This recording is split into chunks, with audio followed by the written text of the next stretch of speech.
Hey guys, welcome back. One of the most frequent questions I get asked is what type of Halo spin-off game I'd love to see, and I rarely reply to these comments because, quite frankly, there are so many that it's hard to narrow it down to just one or two. Frankly, it's criminal to me that the only AAA spin-offs that Halo's ever had are Halo Wars and ODST, only one of which is a different genre of game. There are so many different corners of the Halo universe that are practically screaming out to someday have games of all different genres made about them. But on that topic, you'll be happy to hear that I bring good news. It appears that that day may well be much closer than you think. Earlier this year, Bonnie Ross did an interview with IGN's Ryan McCaffrey where she said that after Infinite, Halo spin-offs are not an if, but when type of thing. So, Flood horror, space combat, Oni stealth, it's all on the table. So today we are going to discuss 5 of the best Halo spin-off games that I think need to be made. But on the topic of Oni, before we begin, I want to thank Surfshark for sponsoring this video. Now, Oni's love of spying on innocent civilians is sadly something that crosses over to real-life government agencies and corporations. But with the VPN Surfshark, you can browse the web securely and safely. For a limited time, get 83% off a 2-year plan and an additional month free at surfshark.deals/HiddenXperia. With this deal, for just $1.99 a month, you can make use of their clean web feature, allowing for ad, tracker, and malware-free browsing, along with encryption to ensure that your personal data is always safe from those who seek to steal it. You know, if Ben Jarreau had used Surfshark, then I have a feeling his story would have ended very differently. In the era of net neutrality and Article 13, everyone, myself included, is gonna have to start relying on VPNs more and more to stay safe and secure and private online. So why not check out Surfshark today by going to surfshark.deals/HiddenXperia and giving their 83% off 2 years deal a try. So whenever the topic of Halo spin-off games comes up, there's always one spin-off that everyone brings up, the one spin-off to rule them all: Flood horror. And I mean, come on. I think it's very obvious to see why this is such a highly demanded thing. Flood and horror really do go hand in hand, and in the era of horror games being so big and popular and diverse, from Outlast to Resident Evil, it honestly baffles me that this is a thing that hasn't happened yet.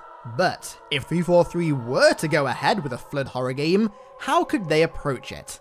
Well, you'll be happy to hear that I have some ideas. I feel like the best way to increase the tension and horror factor of the Flood would be to take the power of being able to easily kill them away from the player. If they were easy to kill, like they are usually, they wouldn't be a threat, and thus there'd be nothing to fear.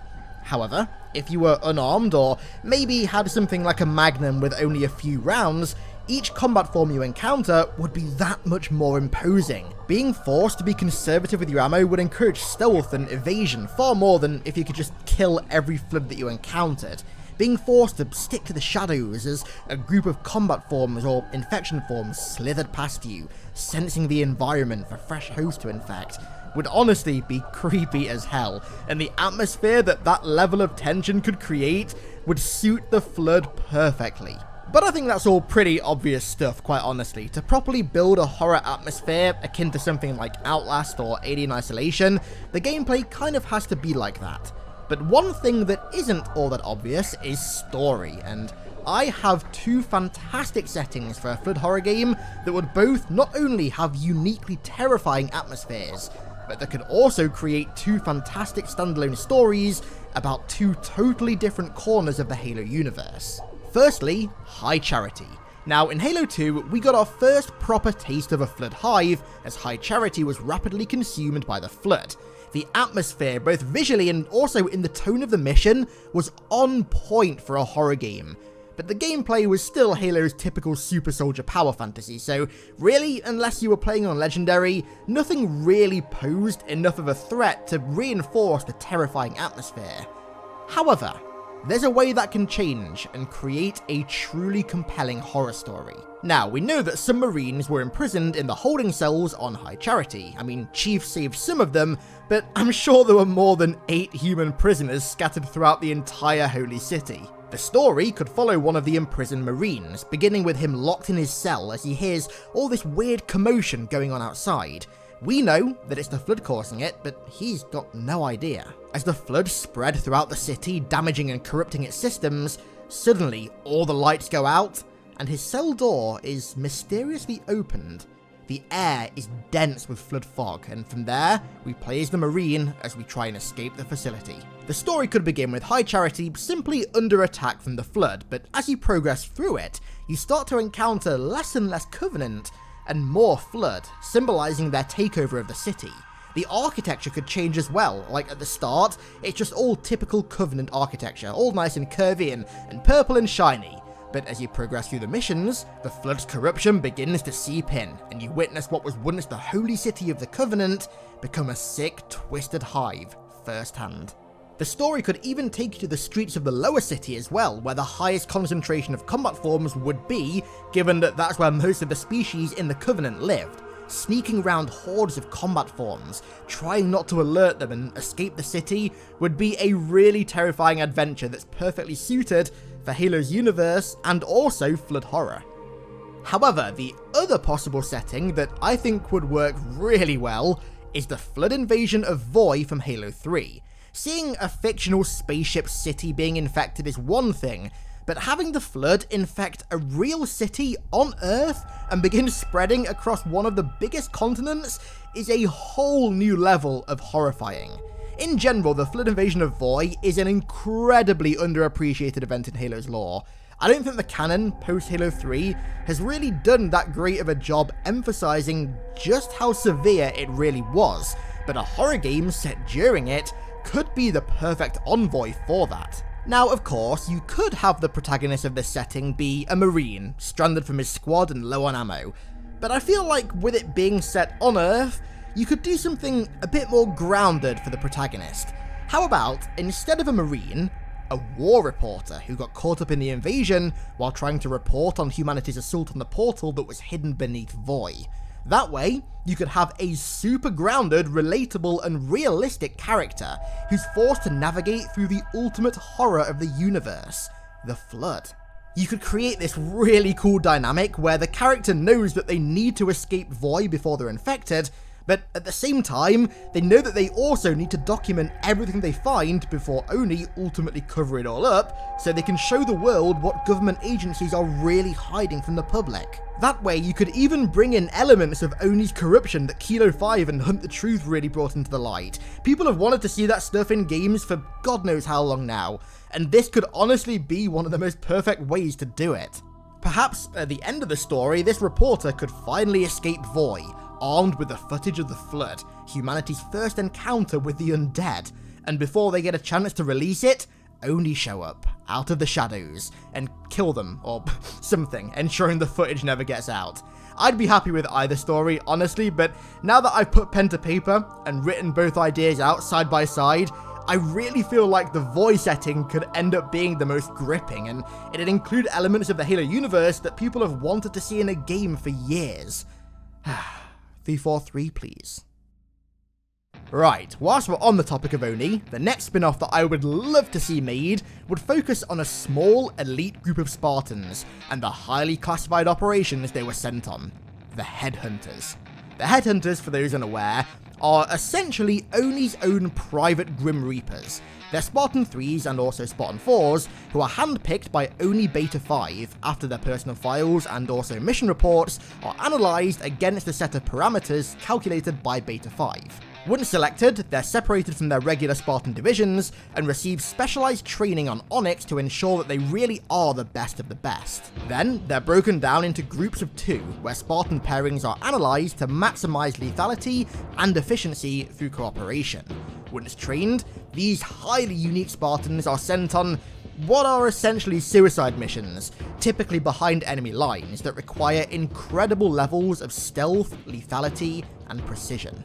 They conduct these operations as either part of a duo, codenamed a binary squad, or alone, codenamed Lone Wolf. Now, Tell me that isn't the perfect setting for a Halo stealth game. Hopping around the galaxy during and after the Human Covenant War in a Prowler, carrying out ONI's shady bidding, being sent on missions to take out Covenant or, hell, maybe even insurrectionist high-value targets, to disrupt enemy supply lines, sabotage Covenant ships and bases, etc. There are so many cool opportunities with this type of spin-off. The possibilities really are endless. Some missions you could be sent in as a binary squad, others as a lone wolf, or hell, maybe you could even choose. I think there were 29 Spartan 3 Headhunters during the war, if I remember correctly, and an unknown amount post-war, so maybe you could create your own Spartan, like sort of Noble 6 style, and then be able to choose a duo from a list of 28 other Headhunters,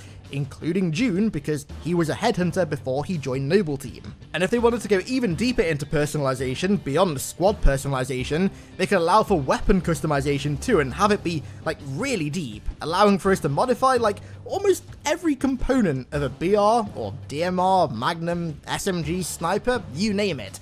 Modify the magazine, the barrel, the muzzle, the stock, lower receiver, grip, trigger, optic, literally anything. Let us go absolutely crazy with customization, giving us the opportunity to really create our own Headhunter, to customize their armor, equipment, weapons, and partners, and then choose what operations ONI send us on, and then choose how we approach the missions themselves, either from a stealth perspective or all guns blazing, would be honestly so damn cool.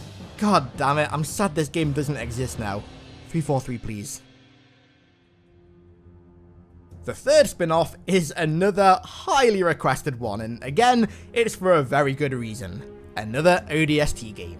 Now, Halo 3 ODST was our first look at Halo's power fantasy gameplay in a more grounded light, and when combined with its really unique story and incredibly comfy smooth jazz soundtrack, it had us all wanting more, but sadly, we never got more. What we got instead were two very good, yet incredibly contentious books that continue the story of Alpha 9, and in doing so, killed the Rookie, had Mickey defect to the Insurrectionists, and had Buck finally marry Dare. However, at the end of the latest book, Bad Blood, Buck leaves Osiris and Alpha 9 fully reform, including Mickey, who leaves the Insurrectionists. Now, doesn't that just seem like the perfect setup for another ODST game? The squad are reformed, the created are ruling the galaxy with an iron fist, EMPing entire planets, leaving them in total darkness. Sounds to me like the perfect setting for ODSTs to undergo impossible missions. Honestly, the created story arc, as bad as it is, could end up being the perfect setting for a game with ODST's atmosphere to make a return, conducting missions in quiet, occupied cities in the dead of night, while smooth jazz plays in the background. Dude, it all lines up perfectly.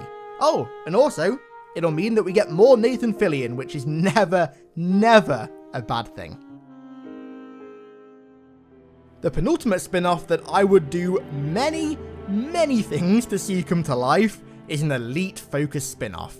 Now, honestly, even more so than a Flood horror game, I am absolutely baffled that we haven't seen one of these yet. I remember as early as Halo 2, playing the Arbiter levels for the first time made me, like, basically beg for a game where we'd play as an elite at some point, but here we are, 15 years later, and somehow it still hasn't happened. So, what would this game focus on? Well, there are a lot of options. I think the go-to would be a game where you play as the Arbiter following directly on from the events of Halo 3, the Blooding Years, where countless civil wars were fought on San Helios as he tried to unite the various elite keeps and clans across the planet. This would be a great way to create a new story in an incredibly different and relatively untouched area of Halo's lore, while still at the same time have it feeling familiar, because, I mean, at the end of the day, you're still playing as one of the most iconic characters in the entire franchise. It's just the setting is a little bit different to what we've experienced before.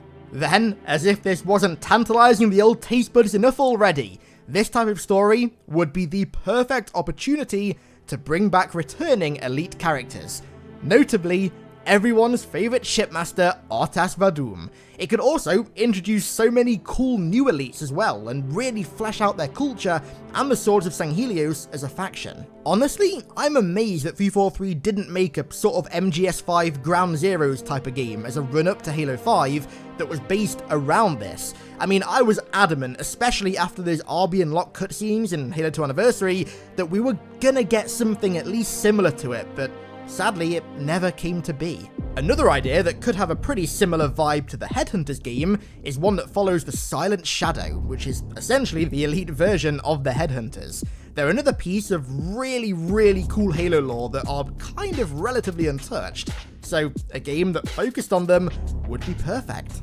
Another cool setting could be like an episodic type campaign where you play as each Arbiter throughout history through their escapades. Frankly, there are so many possible settings for an Elite spin-off game that I could go on for days talking about this. It's another one of those types of spin-offs that I am just blown away hasn't happened yet. Even more so, honestly, than a Flood spin-off. 343, please. Now, it wouldn't be a top 5 sort of video without at least one honourable mention, now would it? I'd feel totally remiss if I made a video like this and didn't mention a possible spin-off game set during the Forerunner Flood War. It was the war that led to the creation of literally everything in the modern Halo universe, and was the biggest event in the Flood's over 100,000 year existence.